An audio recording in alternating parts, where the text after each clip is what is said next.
നമസ്കാരം. പറയൂ. ഞാനിപ്പോ എന്നെ എങ്ങനെ അറിയാം? എൻ്റെ അമ്മയുടെ അമ്മയുടെ അമ്മ used to listen to your lectures. അല്ലാതെ അമ്മ കേൾക്കാറുണ്ട്. ഓക്കെ അപ്പൊ അമ്മേന്റെ ത്രൂ നിന്നാണ് എനിക്ക് അറിയുന്നത്. ഓക്കെ. ഇദ്ദേഹം എൻ്റെ എന്തെങ്കിലും വീഡിയോസ് കണ്ടു അഞ്ജലി?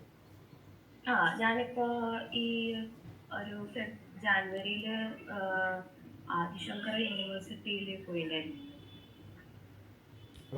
കാലടി. അത് ഞാൻ നോക്കിയില്ല. അവിടെ ഒരു പ്ലേലിസ്റ്റ് എടുക്കണ്ടായിരുന്നു. അത് മാത്രമേ ഞാൻ നോക്കിയുള്ളൂ. അപ്പൊ അതിന് കുറെ പോയിന്റ്സ് ഒക്കെ ഞാൻ നോക്കിയിട്ടുണ്ടായിരുന്നു. ഓക്കെ. എവിടെയാ? തൃശ്ശൂർ എവിടെയാ? വടൂക്കര, കുറുക്കഞ്ചേരി. കൂർക്കഞ്ചേരി. ഓക്കെ. അതെ. എവിടെയാ പഠിച്ചതെന്ന് പറഞ്ഞത്? SRM university, Chennai. Okay, Chennai campus. Okay, fine. അതെ. അപ്പോ ഞാനിപ്പോ ഫോർബിസ് മസാർസിൽ അക്കൗണ്ടിംഗ് ആണ് ചെയ്യുന്നത്. അക്കൗണ്ടിംഗ് പ്ലസ് ഓഡിറ്റിംഗ് ആണ് ചെയ്യുന്നത്. ഞാൻ ഇപ്പൊ CPA US ചെയ്യാനുള്ള ഒരു പ്ലാനിങ്ങിൽ ജോയിൻ ചെയ്തിട്ടുണ്ട്. അപ്പോ ഇപ്പൊ അതില് 3 പേപ്പേഴ്സ് ഓൾറെഡി കമ്പൽസറി ആണ്. 4ാമത്തെ പേപ്പർ എന്ന് പറയുമ്പോൾ business analysis and reporting. Analysis ആണോ അനലിറ്റിക്സ് ആണോ? Business analytics and reporting. Analysis ഇല്ല, analytics.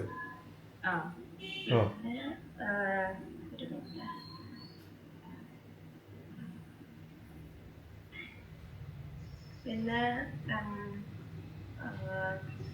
5th paper information system and controls, ISC.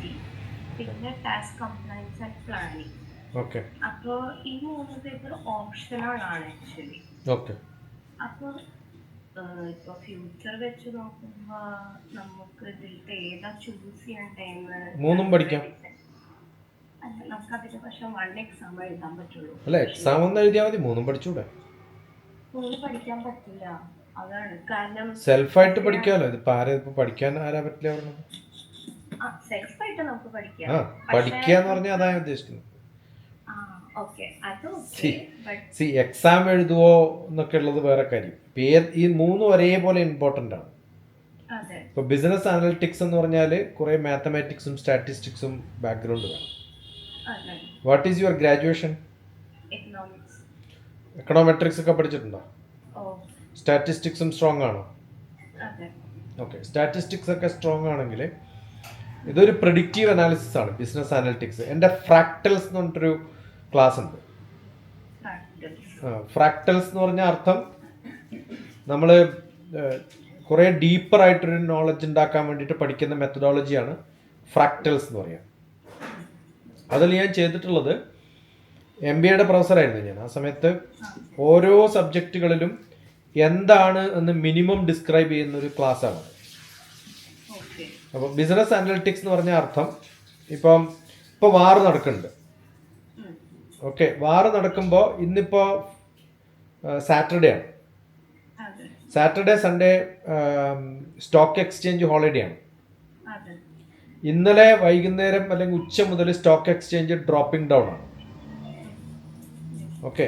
അപ്പോൾ നമ്മുടെ ഈവൻ ഇന്ത്യൻ മാർക്കറ്റ് നോക്കിയാലും അത് എല്ലാം നഷ്ടത്തിലാവുള്ളൂ ഇപ്പോൾ. അതിന് കാരണം അമേരിക്കൻ വാറാണ്. ഗൾഫിൽ നടക്കില്ല. ചിലപ്പോൾ വല്ലാണ്ട് ഓയിൽ പ്രൈസ് കൂടും. അപ്പോൾ ഹൈലി ഫ്ലക്ച്വേറ്റിംഗ് ആണ് പ്രൈസ്. അപ്പോൾ ഒരിക്കലും ആരും സ്റ്റോക്കിൽ ഇൻവെസ്റ്റ് ചെയ്യാൻ തയ്യാറാവില്ല. അപ്പോൾ സ്റ്റോക്ക് എക്സ്ചേഞ്ച് ഡൗൺ. ഇത് ബിസിനസ് അനലിറ്റിക്സ് ആണ്. ഓക്കെ.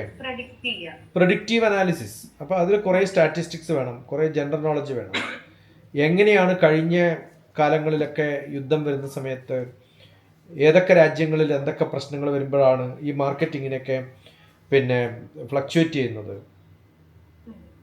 ഇപ്പം വാർ വരുമ്പോഴേ നമുക്കറിയാം ഫ്രൈഡേ വരില്ല, സാറ്റർഡേ സൺഡേ വരുള്ളൂ. കാരണം 2 ദിവസം കൊണ്ട് സ്റ്റെബിലൈസ് ചെയ്യാൻ പറ്റുകയാണെങ്കിൽ മാർക്കറ്റ് എക്കണോമിയാണ് എല്ലാത്തിൻ്റെയും പ്രശ്നം. അപ്പോൾ അത് ഡൗൺ ആവാണ്ടിരിക്കണമെങ്കിൽ മൺഡേ എങ്കിലും അവർ സ്റ്റെബിലൈസ് ചെയ്യണം. ഇപ്പം ഇങ്ങനെയുള്ള കാര്യങ്ങൾ ഇത് ബിസിനസ് അനലിറ്റിക്സിൻ്റെ എന്ന് പറഞ്ഞാൽ ബിസിനസ് മാത്രമല്ല, ലോകത്തിൽ നടക്കുന്ന എല്ലാ നോളജിനെ കുറിച്ചും അറിവുണ്ടാവും. ഓക്കെ. ഇപ്പം സിലബസിൽ അതൊന്നും ഉണ്ടാവില്ല. ഇല്ല, ഉണ്ടാവില്ല. ഓക്കെ, അപ്പോൾ അതുകൊണ്ടാണ് ഞാൻ പറഞ്ഞത് പഠിപ്പിക്കുന്നതോ സർട്ടിഫിക്കറ്റോ പ്രോഗ്രാമോ അല്ല. അത് പഠിക്കാനുള്ള താല്പര്യമുള്ള ആളാണെങ്കിൽ you will get to know all this.